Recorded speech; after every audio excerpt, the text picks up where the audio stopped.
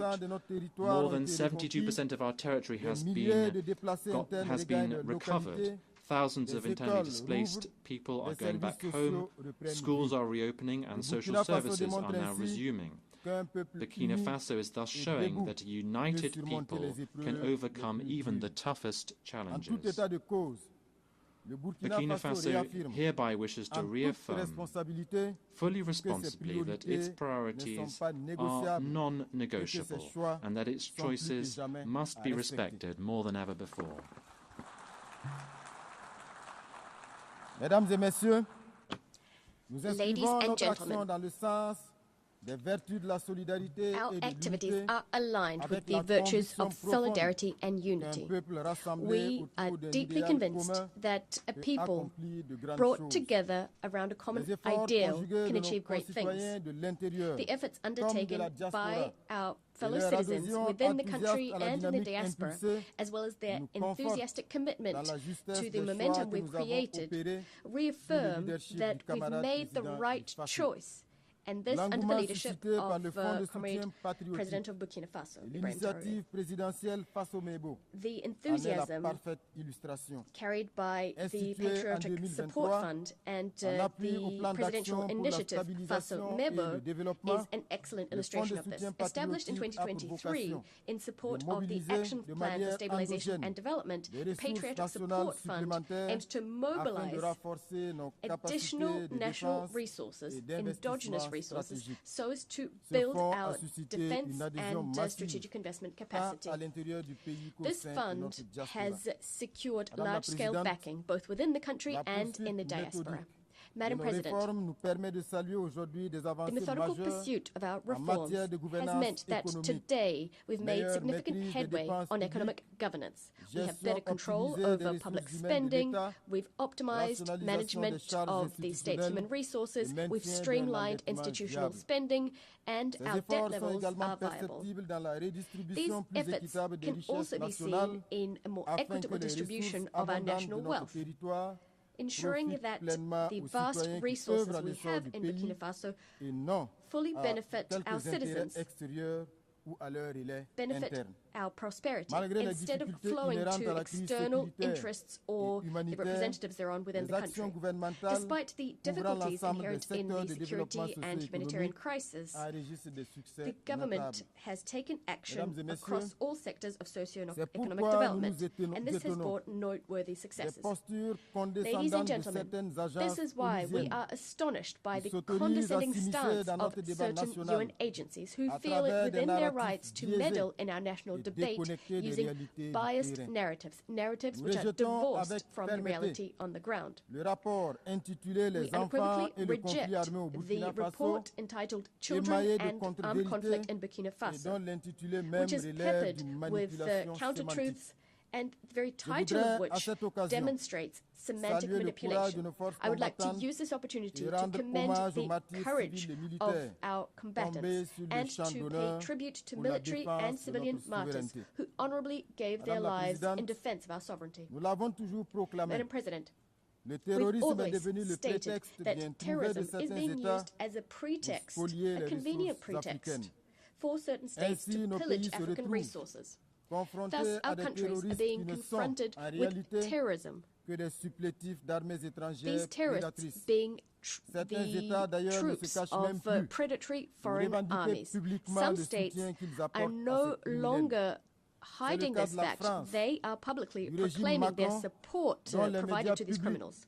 En A case plus in de la point is France. désinformation The quotidienne, Macron regime's devenus des relais public de la media, in communication addition des to the criminels, daily disinformation auteurs it offers, d'attaques lâches has become a et barbares mouthpiece perpétrées for contre des the paisibles communication of these citoyens. criminals, perpetrators of cowardly, barbaric attacks ce committed sujet, against our peaceable Nous citizens. renouvelons notre On this appel note, quant à we'd la like to suite à reiterate réserver à our l'adresse call for du a 20 août response to be given 2024 to par les États membres de la Confédération the des request États du submitted Sahel on the au 20th Conseil of de August sécurité 2024 et by qui the member demeure à states ce of jour the sans Confederation réponse. of Sahel Ce States. silence This was addressed to the persistant Security ajoute Council. au To this discrédit de day, this request has l'institution gone et laisse planer le unanswered. doute This ongoing silence further discredits this institution, leaving doubts about its implicit commitment. What's even more concerning is the fact that some members of the Security Council are continuing to trample over Resolution 1373, which is actually binding.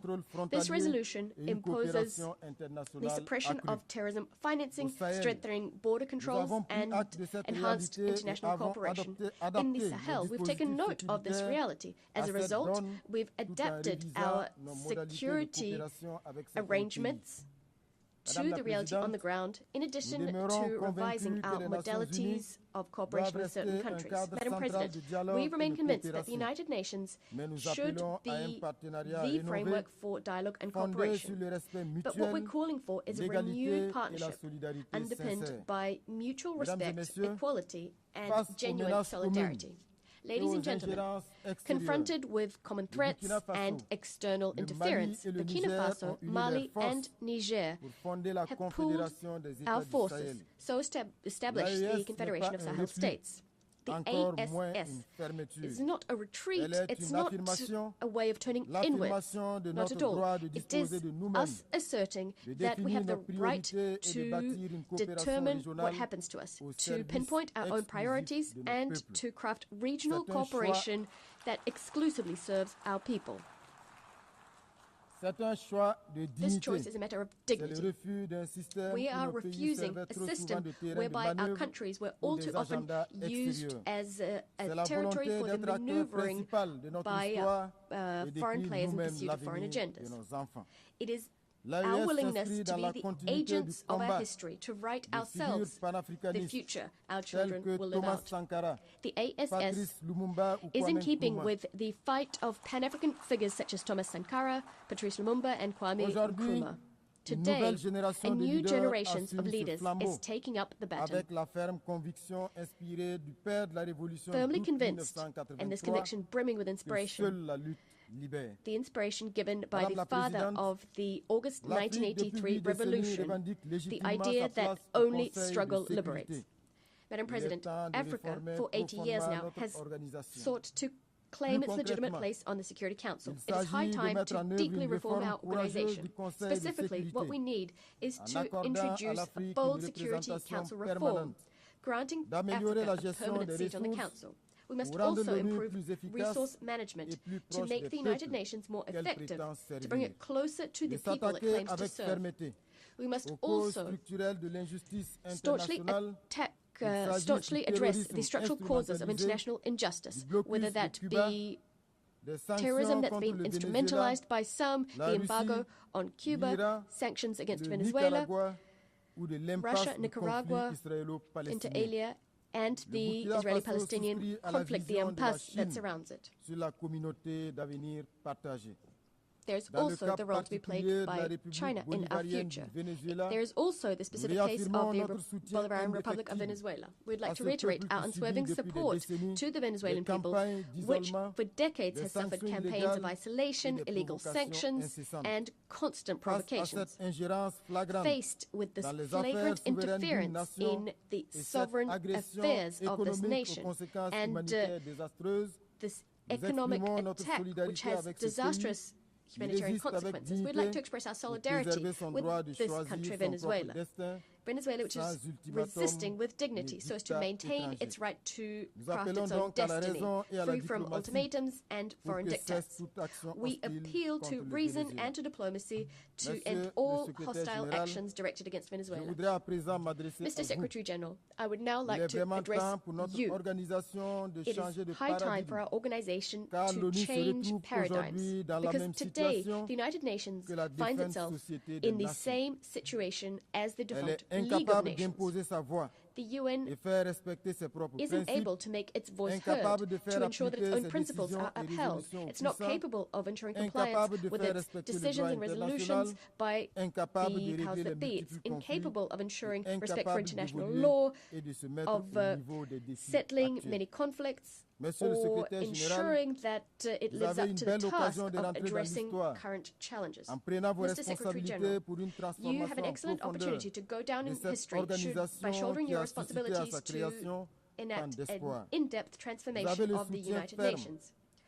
on which so many hopes were pinned when it was established.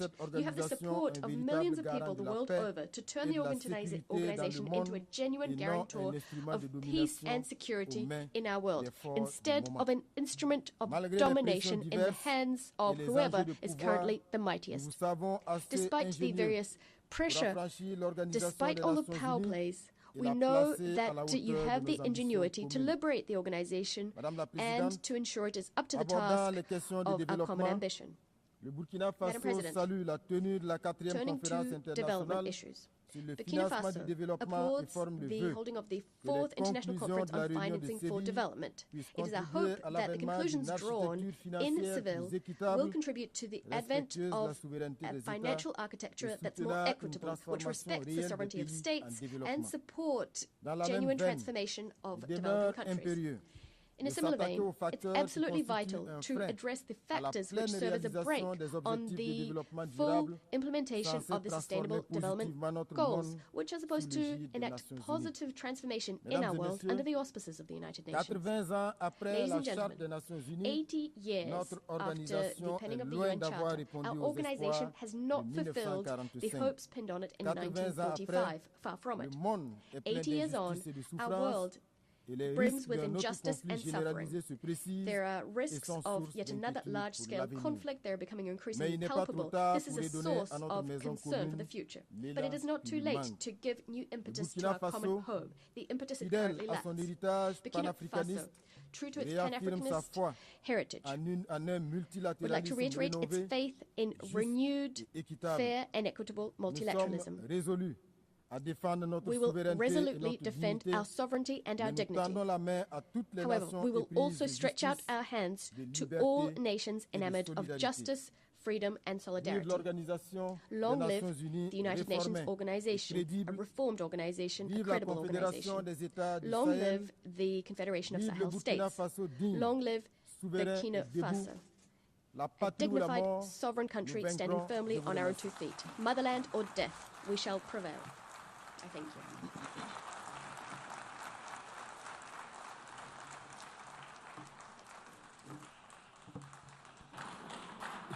On behalf of the Assembly, I wish to thank the Prime Minister and Head of Government of Burkina Faso.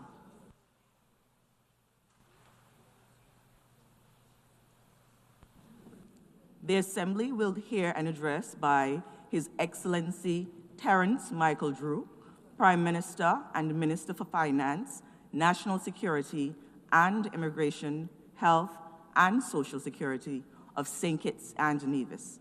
I request protocol to escort His Excellency and invite him to address the Assembly.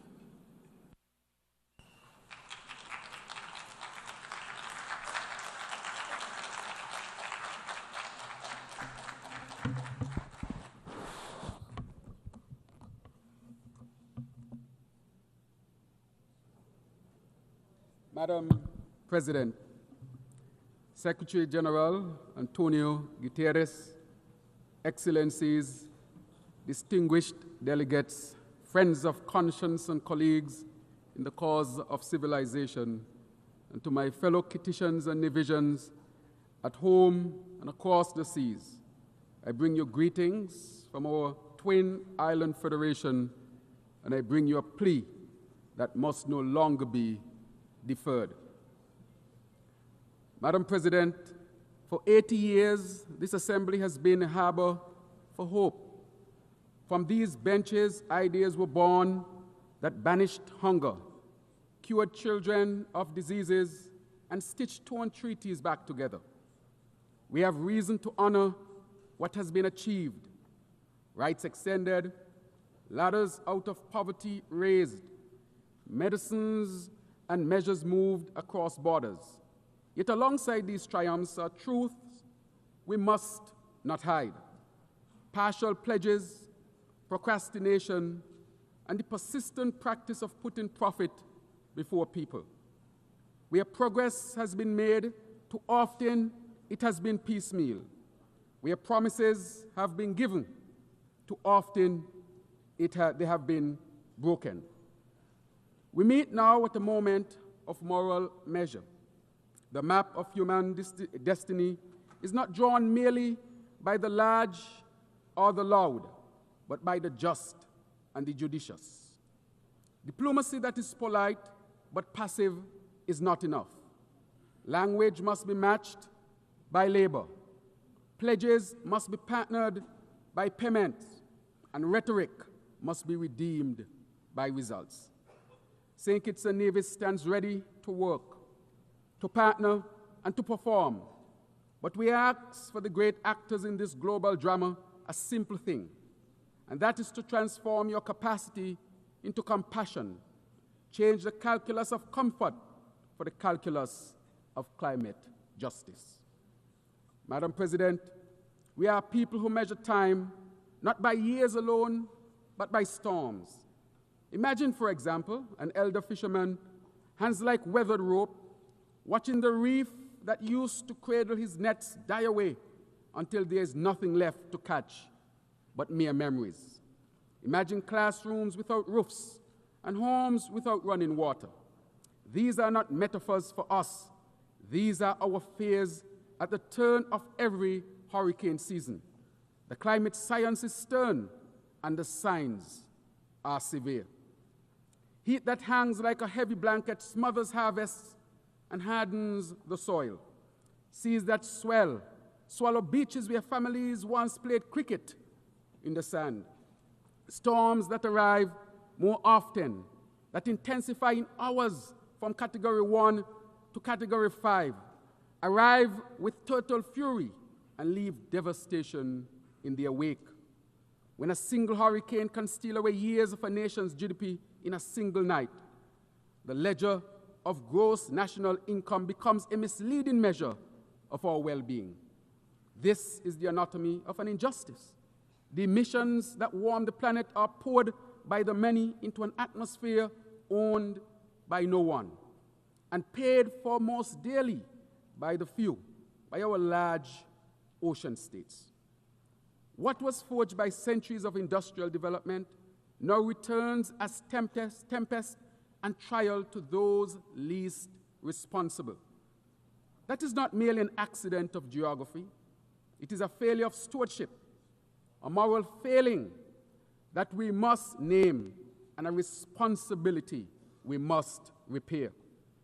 We therefore welcome the ICJ's landmark ruling on the responsibility of states for climate change, and which makes clear that under international law, states have a binding duty to protect our planet from the escalating climate crisis. We must do better. We must cut emissions deeply and quickly, scale finance fairly and urgently, and equip vulnerable nations with the tools to survive and to thrive. I am also pleased to inform that on August 29th of this year, St. Kitts and Nevis ratified the BBNJ Treaty. This is a historic achievement for the ocean and for multilateralism. Madam President, St. Kitts and Nevis has chosen to script a different future for survival and growth, one that speaks to balance of care and of durability. We have launched, therefore, the Sustainable Island State Agenda, known as SISA, a deliberate blueprint that sets our course to 2040. SISA is not a slogan. It is a structured mechanism that places people at the center of progress and entwines sustainability with prosperity. It is guided by 7 fundamental pillars: energy transition, water security, food and nutrition security, sustainable industries, sustainable settlements, circular economy, and health and social protection. Each pillar reinforcing the others like ribs holding up the body of a nation that intends to continue standing strong. Our path on the SISA is both practical and poetic. We are reimagining energy so that the power that lights our homes does not darken another nation's future. We are investing in water as a right, not as a luxury, by drilling wells, restoring reservoirs, and integrating desalination powered by the sun so that a child need not learn to ration. We are reworking food systems so farmers can feed nations, not just our markets. We are building homes that will shelter hope in the time of storm, hospitals that will heal in the time of shock, and schools that will kindle the skills to continue economic diversification. These are not abstract ambitions. They are concrete commitments. A 70,000 gallon per day solar desalination plant already commissioned, and a 2 million gallon desalination plant nearing completion. Geothermal drilling in our sister island of Nieves, supported by multilateral finance to power both our islands and beyond. An ambitious smart homes program, a new smart climate resilient hospital, all expressions of our small nation answers a large challenge. We are taking bold, tangible actions that demonstrate how sustainability can be sewn into the simplest seams of daily life. The CISA vision mobilizes resources, aligns ministries, elevates visibility, and, most importantly, invites society into shared responsibility. It is an audacious plan because audacity is required of small states when the storm approaches. Madam President, distinguished colleagues, just last week, this Assembly took a vital step toward when the United Nations adopted by consensus a progressive resolution that revitalizes the Commission on the Status of Women. St. Kitts and Nevis was honored to co-facilitate this resolution alongside Ireland, a natural partner for equity, sustainability, and resilience. St. Kitts and Nevis has made the empowerment, protection, and upliftment of women and girls a cornerstone of our national agenda. Today, our parliament boasts the highest number of female members in our nation's history, and it is led proudly by a woman Speaker of the House. This is not symbolic, it is structural. It is proof that when women lead, nations rise. Our sustainable island state agenda is deeply rooted in gender equality. By empowering women and girls, we are not only advancing fairness, we are reinforcing resilience. For we know this truth: when women are given the tools to thrive, families flourish, communities strengthen, and nations become unshakable.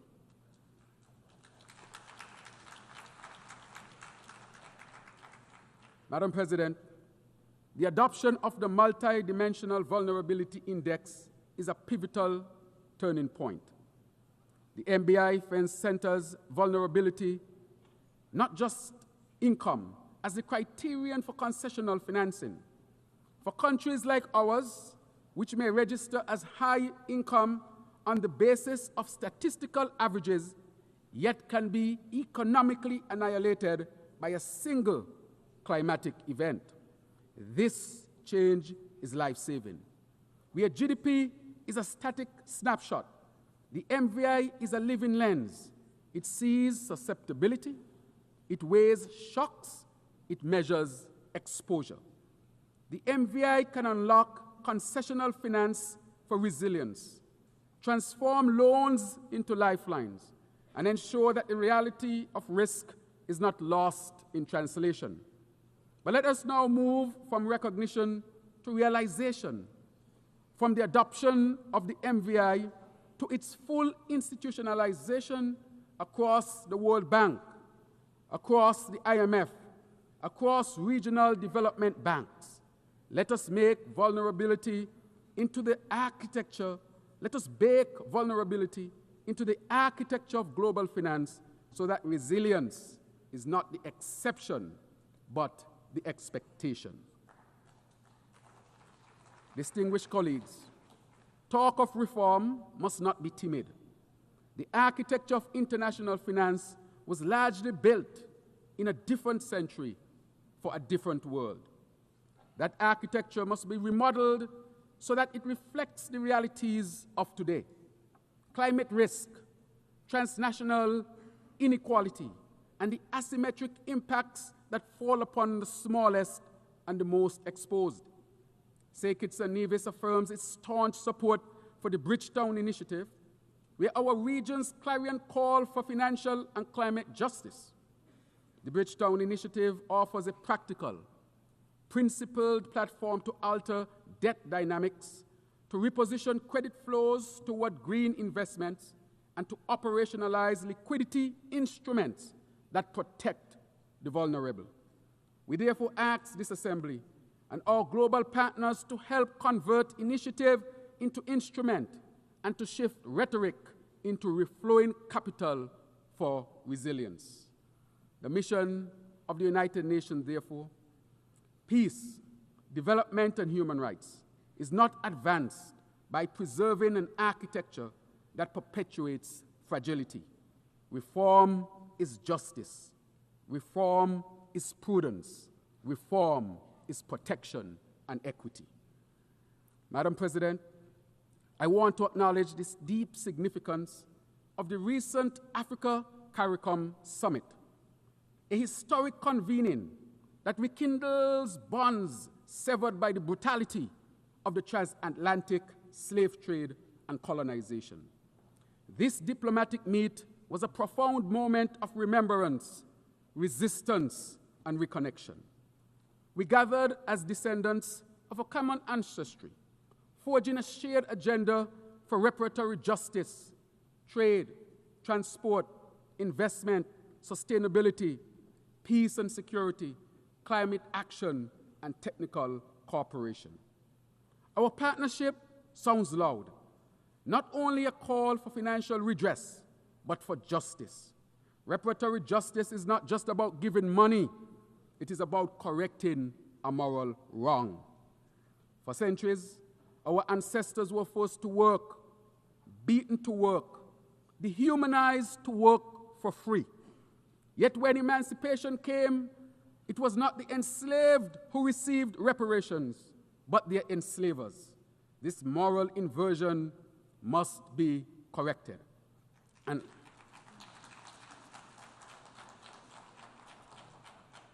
as part of this broader historical reckoning, I also amplify the call for full exoneration of His Honorable, Most Honorable, Marcus Mosiah Garvey, a global icon, Pan-Africanist, and prophet of liberation. And while we welcome the posthumous pardon granted to him, we continue to petition for his full exoneration. Let us correct this error in the record of justice. So today, we stand not in anger, but in resolve. And as Martin Luther King said, the arc of the moral universe is long, but it bends toward justice. With our African brothers and sisters, as a nation and as a region, we will continue to bend that arc toward justice, toward cohesion, and toward a future shaped not by the chains of history, but by the power of solidarity. Madam President, there is a phrase that I hold dear. Peace is not the absence of noise. Peace is the presence of safety. For those of us in the Caribbean, peace is a practical prerequisite for prosperity. Our zone of peace must be more than a slogan pasted on policy papers. It must be defended by concrete measures, better public health frameworks, stronger interdiction of illicit weapons, greater cooperation on maritime security, investment in community safety and youth empowerment programs, and international support for capacity building in policing and justice systems. We recognize the serious threats posed by drug trafficking and other transnational crimes. These scourges must be addressed through cooperation, dialogue, respect for sovereignty, and the full respect for the principles of international law. Therefore, we continue to call for measures that encourage peace, stability, and mutual respect. These are the only foundations on which lasting security and sustainable development can be built and maintained in our hemisphere. Historically, in our region, disputes have been resolved through dialogue. As such, we encourage dialogue between our two dear friends, the Bolivarian Republic of Venezuela and the United States of America, to ensure that our region remains a zone of peace. We are not asking for pity or imposition. We are asking, therefore, for partnership, for tools to block the flow of guns and the flow of funds that fuel violence, for initiatives that create opportunities so that young men and women find purpose in productive work rather than perilous pursuits. Partnership, not pity. Prevention, not punishment. And yet, Madam President, partnership alone may not be enough. The time has come to reshape the United Nations itself, to reform its structures so that they reflect the realities of our modern world. The Security Council, the very body charged with maintaining international peace and security, cannot be credible if it excludes representation from the regions most vulnerable to the threats of our time: Africa, Latin America, and small island developing states such as those in the Caribbean. To secure a world of peace, those who suffer the sharpest edges of insecurity must have a seat at the table where peace is forged. Across the globe, conflict continues to wreak havoc. In Gaza, Ukraine, Sudan, the Democratic Republic of Congo, Yemen, and each theater of violence is a theater of human cost. Children displaced, parents bereft, infrastructure destroyed. The pathway to peace is hard and long, but there is no ethical alternative to persistent and constructive diplomacy, to humanitarian corridors that put people above politics, and the courage and will of leaders to commit to a world rooted in peace, justice, and compassion. St. Kitts and Nevis therefore calls for an end to the anguish caused by the horrific genocide that is unfolding in Gaza. We categorically condemn this affront to humanity, for which there must be accountability. We urge for an immediate and unconditional ceasefire for the protection of civilians, of children, of women, of the vulnerable, of the weak. And we also call for the release of hostages and for the restoration of basic necessities and humanitarian access. International law, conscience, and human decency demand no less. Further, the path to lasting peace between the State of Israel and the state, yes, the State of Palestine, one that guarantees human rights, dignity, and security for all, lies in the implementation of a two-state solution. Madam President, distinguished delegates, our region remains incomplete while Haiti suffers. Haiti's struggle is our shame if we do not respond with resolve. The people of Haiti carry within them an extraordinary history of emancipation and courage. Yet that history has been marred by instability, natural disasters, and foreign interventions that have too often deepened dependency and deprivation rather than delivered dignity. St. Kitts and Nevis and the Caribbean community welcome the commitments of partner states, notably the Kenya-led multinational security support mission and the backing of the OAS and other regional actors to help restore security and to assist in rebuilding Haitian institutions. But security is only the first step. We must invest in Haiti's health, education, agriculture, infrastructure, and governance. We must help rebuild markets so that merchants trade rather than flee. We must help rebuild schools so that children learn rather than languish. We must help rebuild hospitals so that mothers are treated rather than traumatized. Haiti must be allowed to write and lead its own restoration story, and the international community must be a steadfast partner, not a script writer.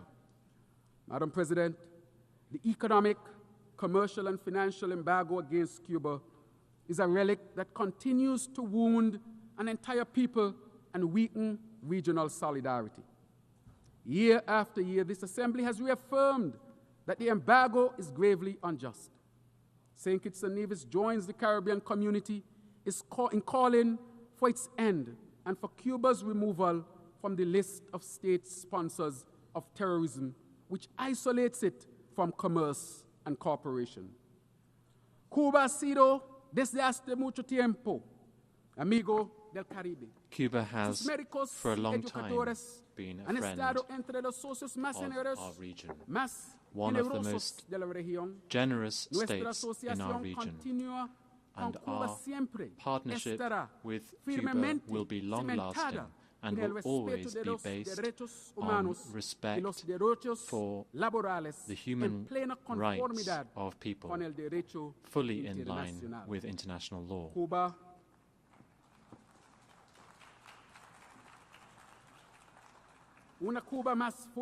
A stronger Cuba, a more sustainable Cuba, will not just improve the well-being of their own citizens, but also the security and sustainability of the entire Caribbean. When islands share storms, we must share solutions.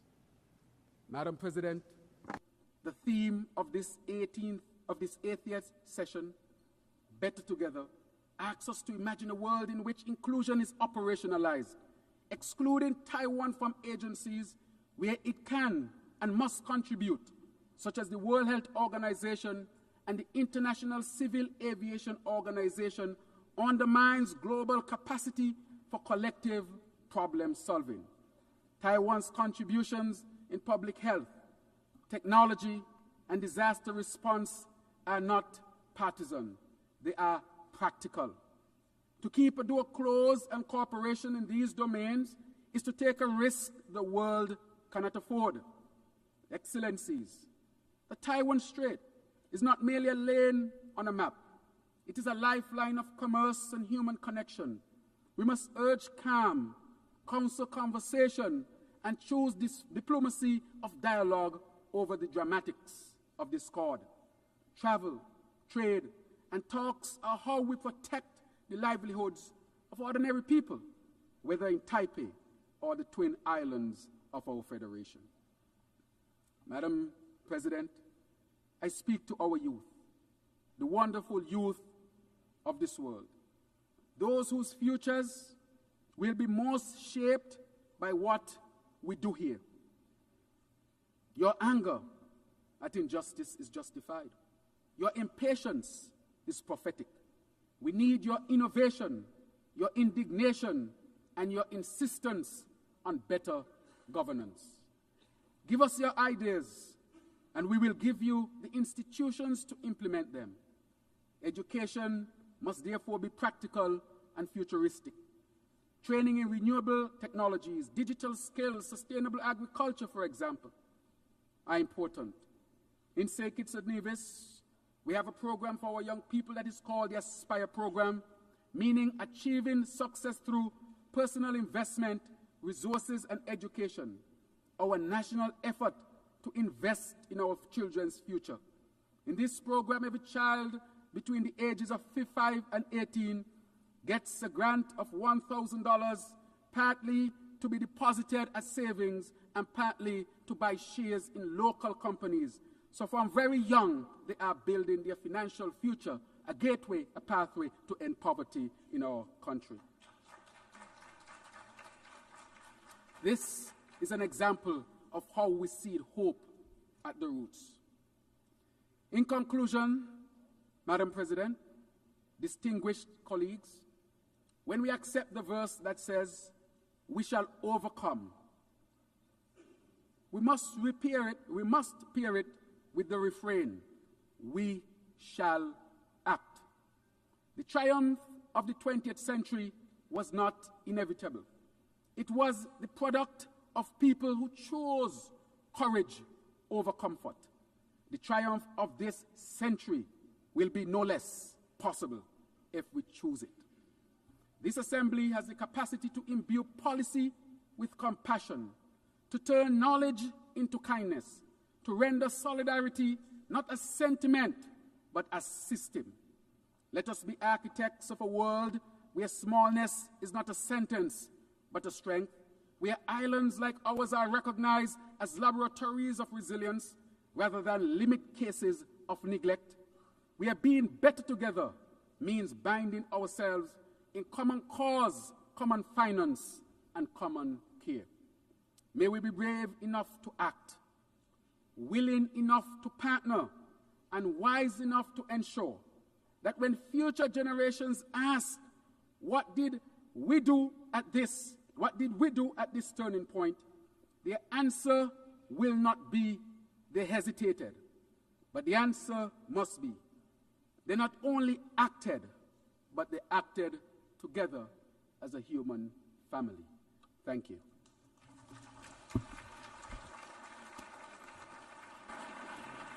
On behalf of the Assembly, I wish to thank the Prime Minister and Minister for Finance, National Security and Immigration, Health and Social Security of St. Kitts and Nevis.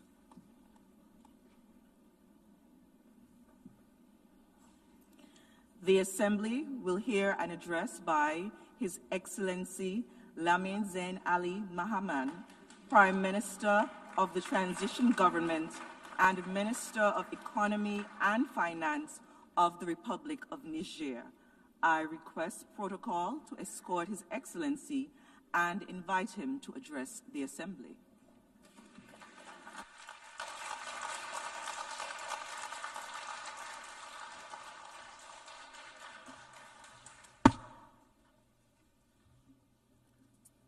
Bismillah ar-Rahman ar-Rahim. Wa sallallahu ala nabi al-Karim. Excellences, Mesdames et Messieurs les chefs d'État et de gouvernement, heads of state and government, Mesdames et Messieurs les chefs de délégation, Madame la Présidente, Madam President, Mesdames et Messieurs, ladies and gentlemen, j'ai l'insigne honneur de vous délivrer au nom du peuple nigérien souverain les salutations et le message de son Excellence le général d'armée Abdrahman Tiani, président de la République du Niger, chef de l'État. Abdurrahman Tiani, President of the Republic of Niger and Head of State. At the outset, Madam President, if I may, I'd like to extend to you our heartfelt congratulations on your election to preside over this 80th session of the United Nations General Assembly. Niger would like to assure you that you have our full support as you fulfill your mission. I also wish to applaud the commitment and leadership of your predecessor, who steered the 79th session. Madam President, avant de rentrer dans le vif du sujet, gentlemen, before getting to the heart of the matter, I would like to say that Niger supports the statement delivered on behalf of the Confederation of Sahel States from this very same rostrum by my brother and friend, His Excellency Abdoulaye Maïga, Prime Minister of Mali, and this yesterday on the 26th of September 2025. Il a ainsi exprimé avec force les aspirations de notre confédération et de son peuple au respect de notre souveraineté, à la défense de nos intérêts et à la coopération sincère avec tous les pays épris de paix et de justice. Madame la Présidente, Mesdames et Messieurs, je tiens solennellement à exprimer ici